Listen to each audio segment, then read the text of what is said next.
John's. All right, don't say anymore because we're live right now. Oh. Who knows? What? I don't want to. I know how you scientists get. 400 megahertz mesh networking. All right, so I'm here with the team and their advisor, and you guys are getting ready to go. How long before you go now? December 9th. December 9th, so less than a month. All right, so I'm going to turn the camera around this way. Look at you guys. Hello. We just hit them in. Yeah, you can squeeze in a little bit if you want. And I'll just shout my questions from off camera here. Oh, there we go. Great. All right, so introduce yourselves really quickly, please. Well, I'm Mark Conde. I'm the principal investigator for this program, running instruments in Antarctica to measure Move this over here too. Oh, winds and temperatures in the upper atmosphere. yeah. I'm Kylie. I'm a student of Mark's, and I'm one of the ones going down to Antarctica this year. Same here. John Elliott. I'm a student at Mark's, and I'm going down to Antarctica. Oh, yeah, it's like a simple thing. Just going down to Antarctica, you know. Yeah. No big deal. You've traveled all over the world for your research. Where are some of the places that you have gone? Well, Top three.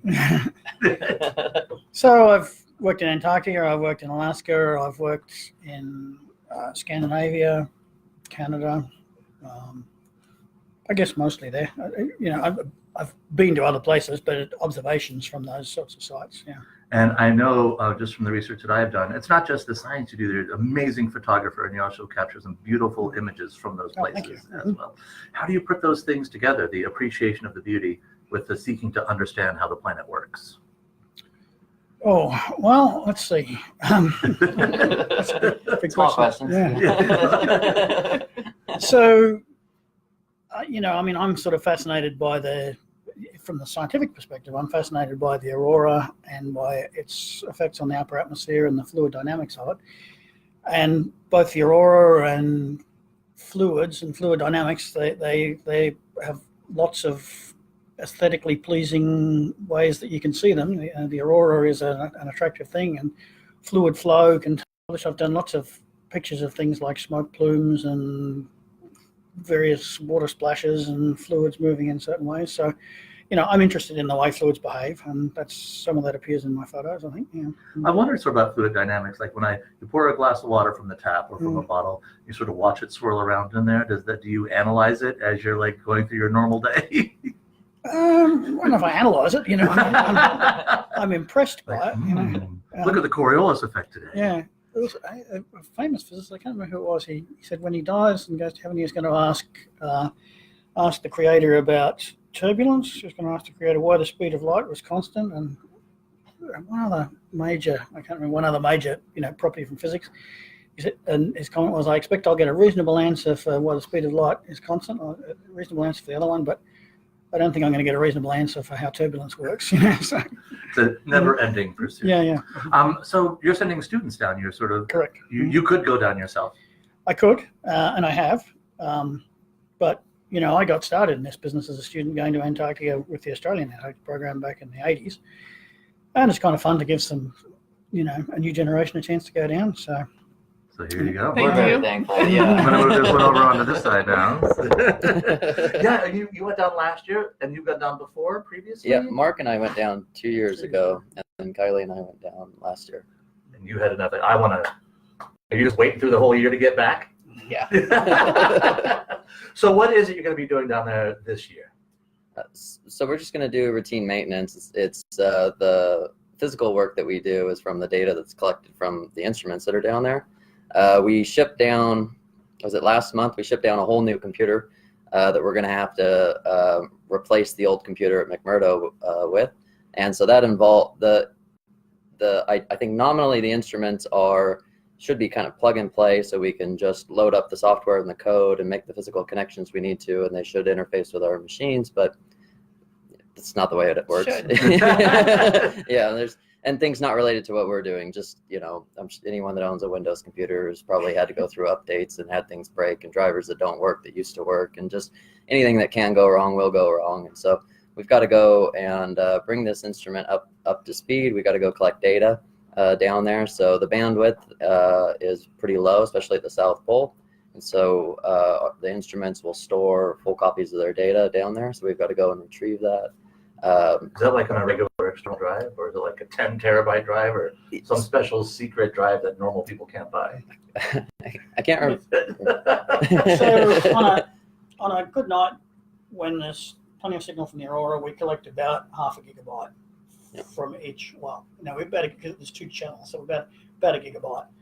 So, a few hundred gigabytes for the season would be typical. So it's nothing extraordinary. And you just get the drive and you're going to bring it back here. We'll copy. We have a system in place down there, and we'll get a copy and bring a copy back. And then I think Mark will eventually. Will you? Well, I actually don't know the answer to this. Ooh, here we go. This is exciting. Maybe go ask.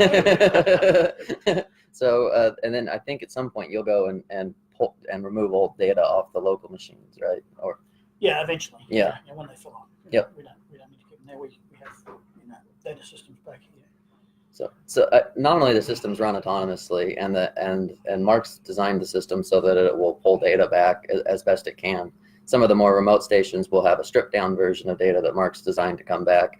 But just over the course of a year, enough builds up that we need to get it off by actually being there and grabbing the data and pulling it.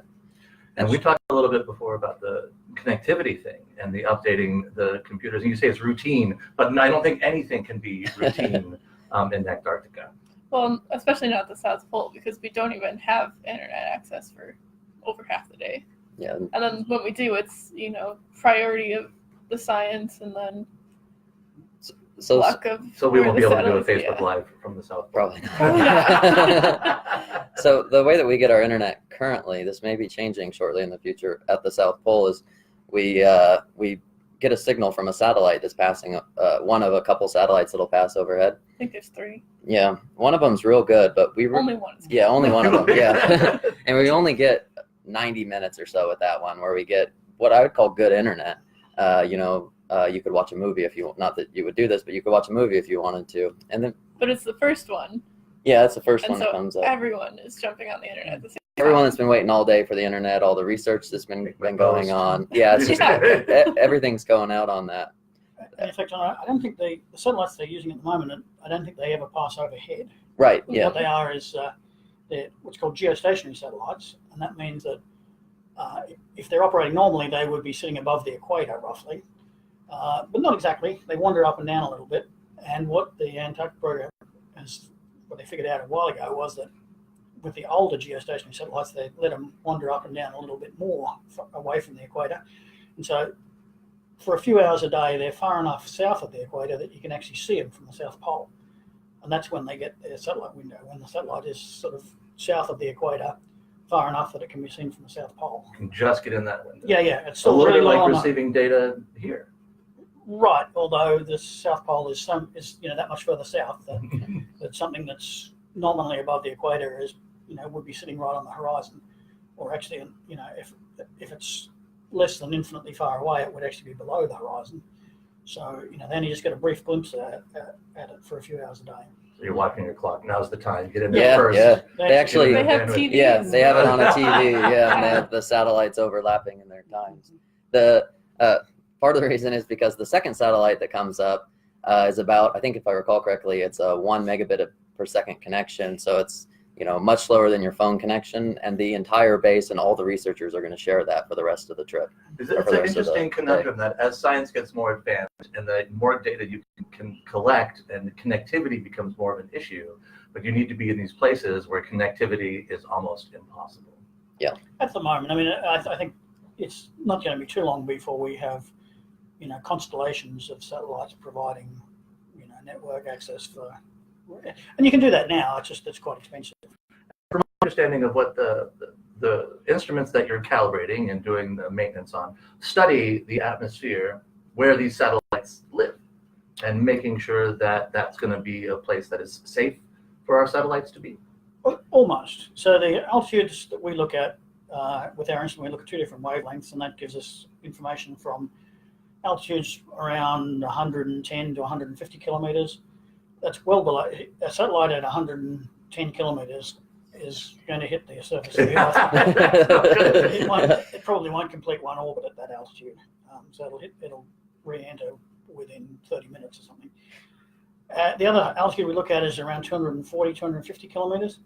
a satellite can survive there, but probably only for a week or two or less. Depends on the shape and size of the satellite. So there's no really operational satellites even at that altitude. However, things don't change that rapidly in the atmosphere above that altitude. So if you know the wind and temperature at 250 kilometers, you can pretty much tell what it will be at 350 or 400 kilometers. And the space stations, it goes up and down, but maybe 380 kilometers, something like that. So the measurements we make would be indicative of conditions at the space station altitude.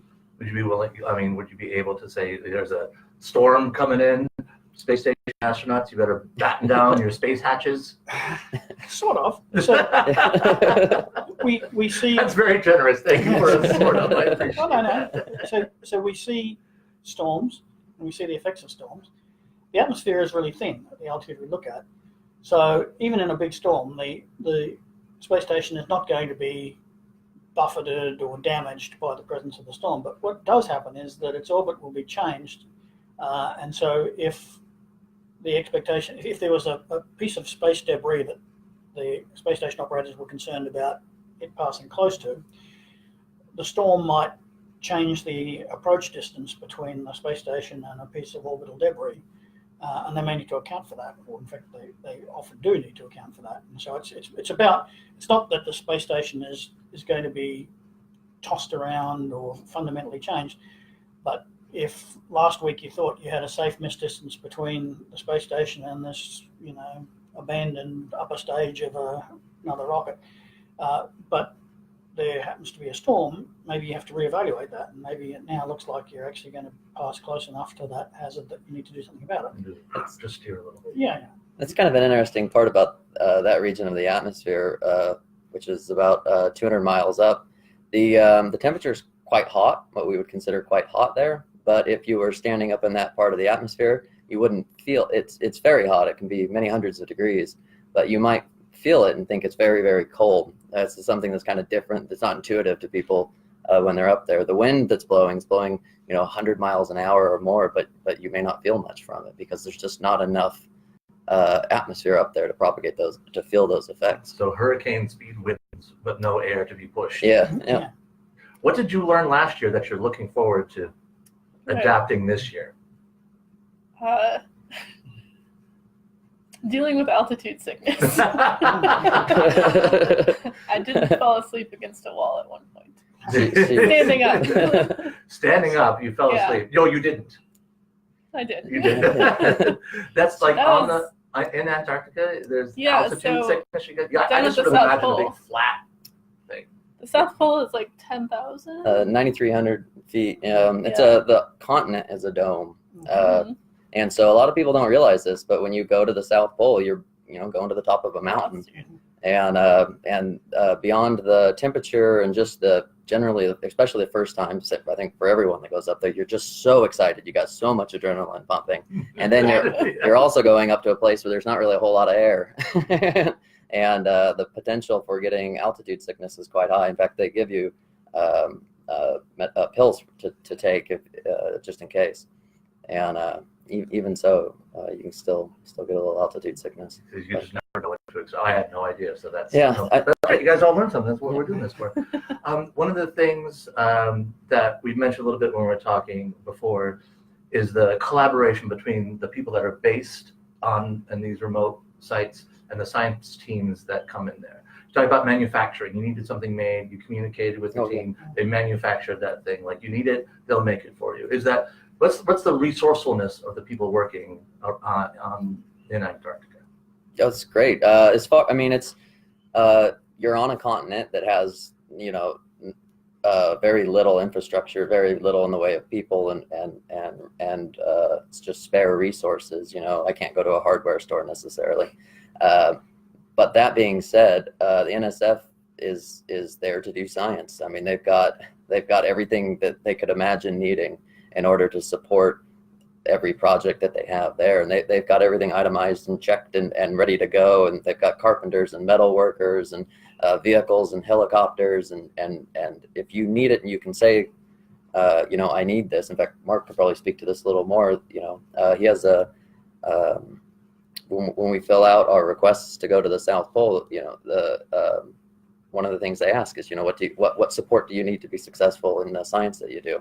And I would imagine if you had anything reasonable that they would find a way. Yeah, so there's two parts to that. I mean, if you understand in advance that you're going to need a particular support item or something, you can request that and they will provide it to the best of their ability. But there's also, not just from the science perspective, but just from an operational perspective, unexpected things happen, and so you might have to build a replacement part for something, or there might be an emergency and you need people with medical skills or something, and so they prepare for that. And back when I was working with the Australian program, we had a cameraman who was working on one of the BBC wildlife shows spend the winter with us. And in those days, it wasn't, all of the footage was not taken electronically, it was taken using film. And so this fellow, he was spending the whole winter in Antarctica, and he basically got a year's salary to do that. And so he said, well, what I can do, I can use my year's salary to buy my own cinema camera for these things, and that will set me up as a wildlife, I guess, videographer or cinematographer for life. And so he bought himself a very expensive camera, and he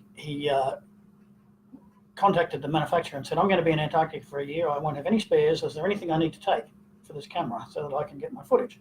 And they said, no, there's nothing that can go wrong with it. And he said, are you sure? Because if I go down there and the camera breaks and I'm the cameraman who didn't get the footage, that's the end of my career. And they said, no, there's nothing that can go wrong. So, of course, he went down there, and halfway through the year, there was a tooth belt in this camera, like a nylon belt with little teeth on it that broke. It drove the shutter. And he couldn't not get the footage. So he went around the base and he found that we didn't have any belts like that, but we had dot matrix printers that had, fiber belts in them that were too long, and the tooth pitch was different to what he needed.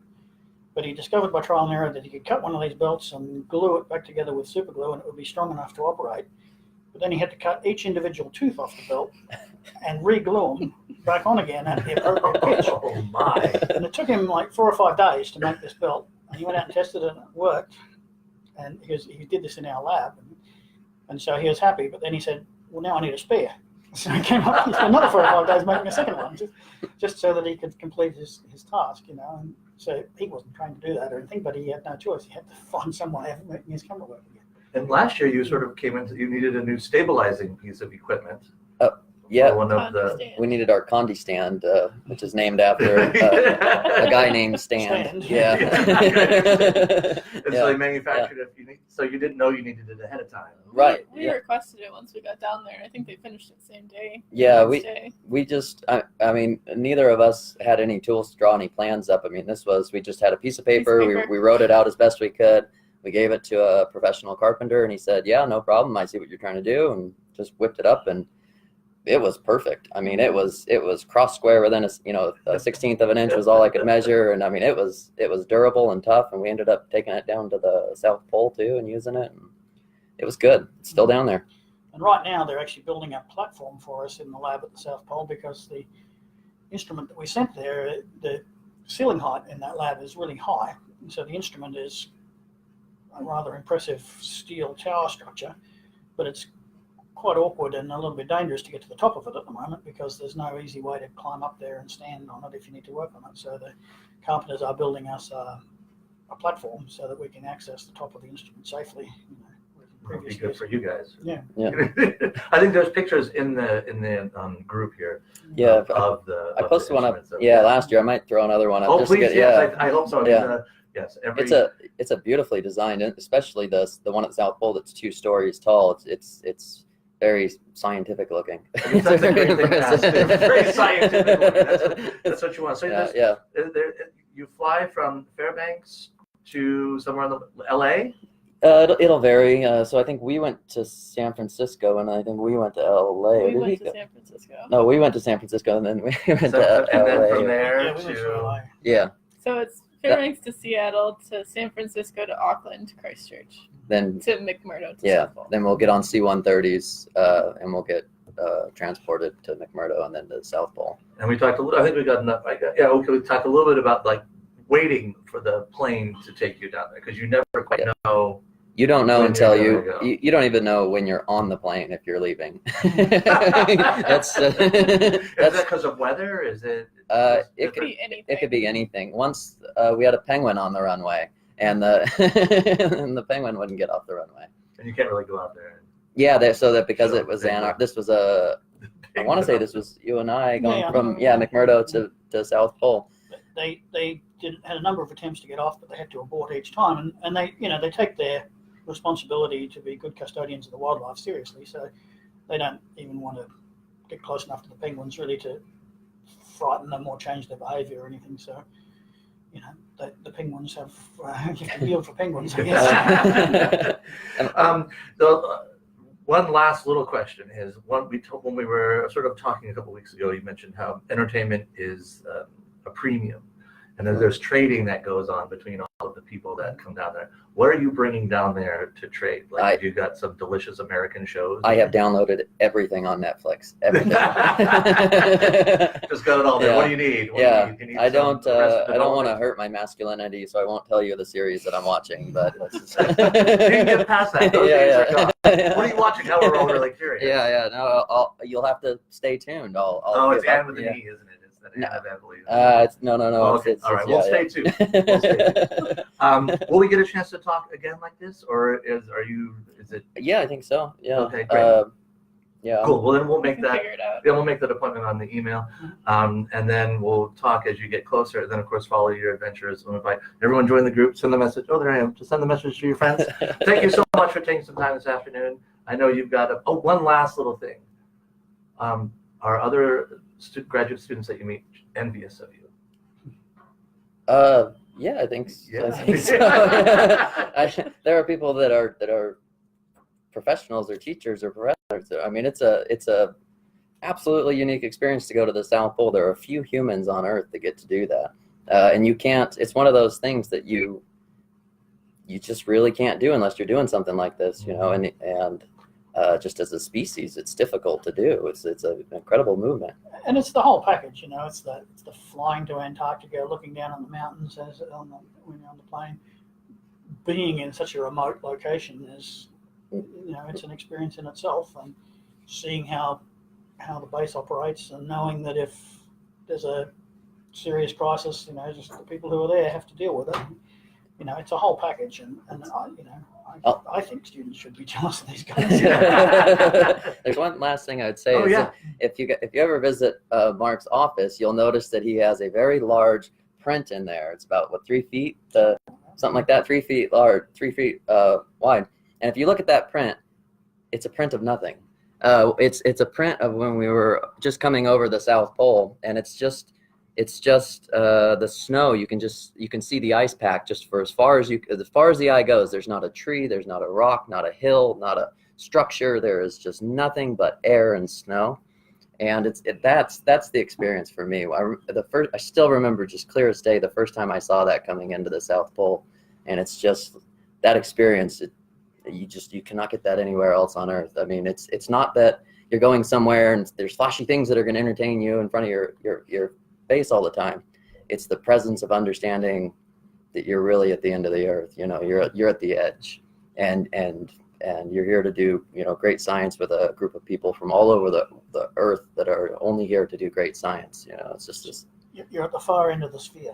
Yeah, the far end. Yeah. At the bottom. Okay, thank you very, very much. And of course, I'll share more pictures as you get closer. I look forward to all the stuff that you shared. Thanks for taking some time this afternoon. Sure. Thank you, audience. And do we have any questions? Let's see. This is extremely fascinating. I'll send you some of these questions. So we'll follow up with these questions and post some of the answers in there. Thank you for joining us. Bye.